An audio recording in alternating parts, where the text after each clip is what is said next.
Yan. Yan nga po. Hello po, ako po yung green screen leader nyo na lagi nyong pinagtatawanan yung mga videos ko, tinatroll nyo kahit wala naman akong masamang ginawa sa mga video nyo. Naku, bakit stop green screen kids lang naman? Gusto lang nila sumali sa video nyo, sa mga famous na pagkakataon nyo. Ba't ako po ang sinisisi nyo? Stop green screen kids. Tapos magaganyan pa kayo sa amin. So nakita nyo na nga po yung video ko na everyone keeps trolling my videos, should I quit? Kasi kung may answer kayo doon, pwede kayo magtanong doon sa video na pinost ko o dito po.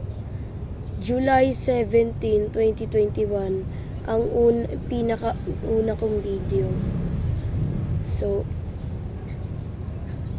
nung July 17 hanggang ngayon nagbibideo pa rin po ako, pero naging green screen leader na po ako kasi sabi ng mama ko maging green screen leader daw ako. Ayaw niya naman. May nakita akong isang comment, green screen leader or fatherless green screen kids. Sinong comment na yan? Kung nanonood ka dito ngayon, ba't mo sinabi yun?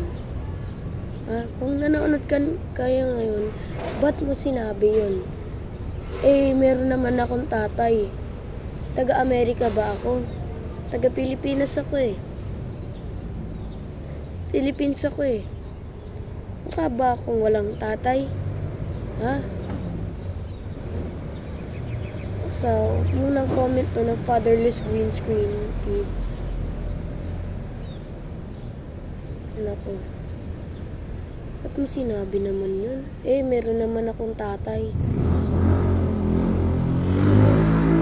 So, may akit na po dito sa rooftop namin. So, ito po, buhay namin ang hirap po ng buhay namin. Kaya kung nanonood po kayo, please like and subscribe. Gusto ko lang po makahit ng 1 million. Please lang po. Bye-bye.